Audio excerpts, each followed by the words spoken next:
The sun bled crimson across the Wyoming horizon, painting the jagged peaks of the Tetons in hues of fire and shadow. In the small, dust-choked town of Bitter Creek, whispers carried on the wind like ghosts, each one heavy with judgment.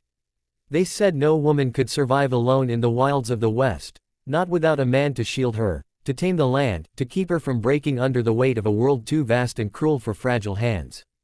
But out there, beyond the town's scornful gaze, on a windswept ranch cradled by sagebrush and silence, Clara Hawthorne stood defiant, her calloused hands gripping a shovel, her heart a fortress against the world's doubts. They called her foolish, reckless, a widow chasing a dream that would bury her. Yet Clara, with her fierce eyes and unyielding spirit, was about to prove them all wrong, rewriting the story of the Wild West with every bead of sweat that fell from her brow. If you believe in kindness, second chances, and the power of a single heart to change the world, please hit that like button, drop a comment, share this story, and subscribe to Gentle Hearts. Your support keeps these tales of courage alive. Clara's story began in tragedy, as so many do in the unforgiving West of 1878. Her husband, Thomas, had been her anchor, a quiet man with hands that could gentle a spooked horse or mend a broken fence with equal care.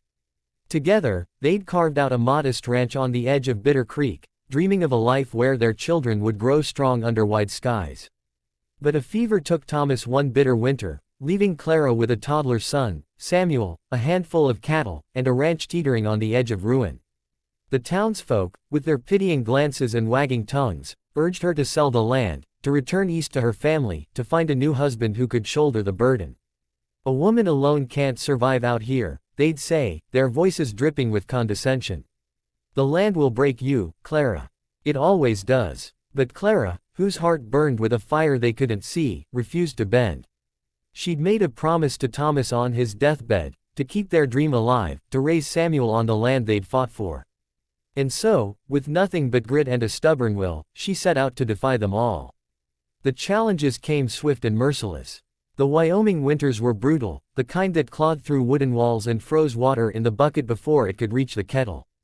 Clara learned to chop firewood until her palms blistered, to mend fences in the biting wind, to drive cattle through snowdrifts that swallowed her boots. The ranch was a living thing, demanding and relentless, and it seemed to conspire with the townsfolk's doubts to break her. Coyotes prowled the edges of her land, picking off calves in the night. A drought withered the grass, leaving her cattle gaunt and her hopes thinner. The men in Bitter Creek, some out of pity, others out of opportunism, came calling with offers to buy her out or marry her, their eyes glinting with the assumption that she'd crumble. One, a wealthy rancher named Amos Tate, was particularly persistent, his smile sharp as a blade. "You're fighting a losing battle, Clara," he'd say, leaning against her gate. "This land ain't meant for a woman's hands." Each refusal hardened her resolve, but it also deepened her isolation. The townsfolk stopped inviting her to church socials, their whispers turning to scorn. "She's too proud," they'd mutter. "She'll lose everything, and that boy of hers will pay the price." Clara's days began before dawn, the ache in her bones a constant companion. She'd rise to feed Samuel, his small face a mirror of Thomas's, and then step into the cold to face the ranch's endless demands. The work was grueling, but it was the loneliness that gnawed deepest. At night, when Samuel slept, Clara would sit by the fire, her hands trembling from exhaustion, and wonder if the townsfolk were right.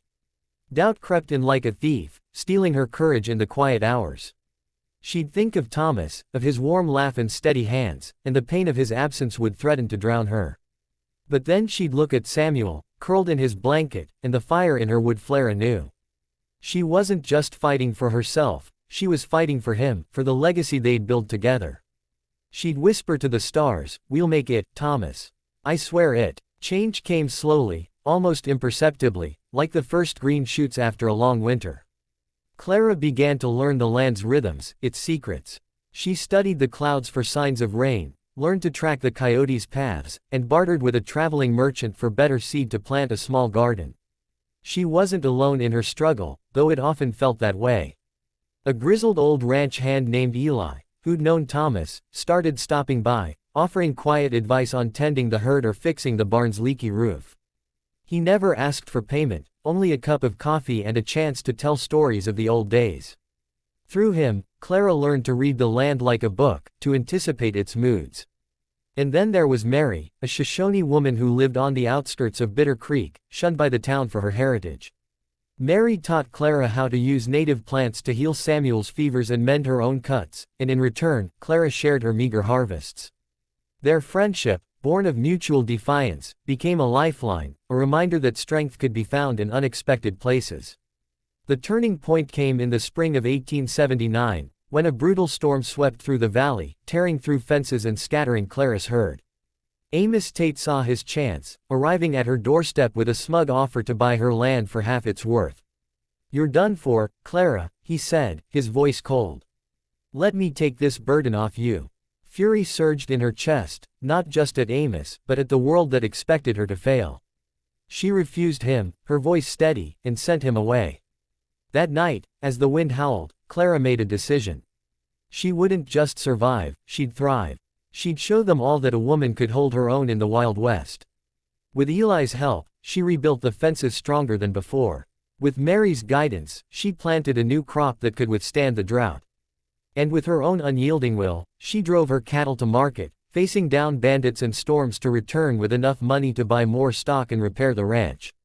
Word of Clara's defiance spread, carried by travelers and traders who passed through Bitter Creek. The townsfolk's whispers began to change, tinged with grudging respect. Some even started to seek her advice, marveling at the woman who'd tamed the land they thought would break her. Clara didn't care for their approval, she cared for the life she was building, for the way Samuel's eyes lit up when he helped her mend a gate or ride a pony. The ranch wasn't just surviving, it was growing, a testament to her refusal to bow. Amos Tate, humiliated by her success, left town, his own ranch faltering under his arrogance.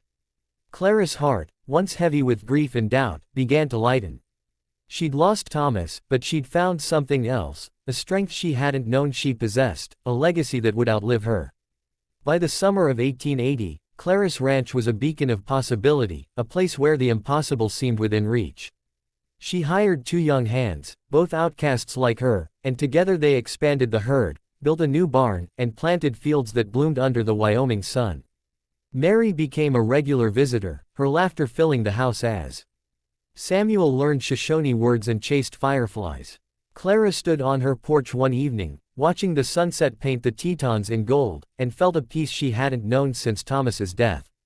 She'd done it, not just survived, but thrived, defying every voice that said she couldn't. The Wild West, with all its brutality and beauty, had tested her, and she'd emerged stronger, a woman who'd rewritten the rules of a world that tried to break her. If Clara's story has touched your heart, if it's stirred something deep within you about courage, love, and the power of standing tall against the odds, please hit that like button, share this video, and subscribe to Gentle Hearts. Your support keeps these stories alive, reminding us all that even in the hardest times, a single spark of defiance can light up the world. Before we part, I have a special request. Please leave a comment below, sharing what part of Clara's journey moved you most. Was it her unwavering love for her son? Her defiance against a world that doubted her?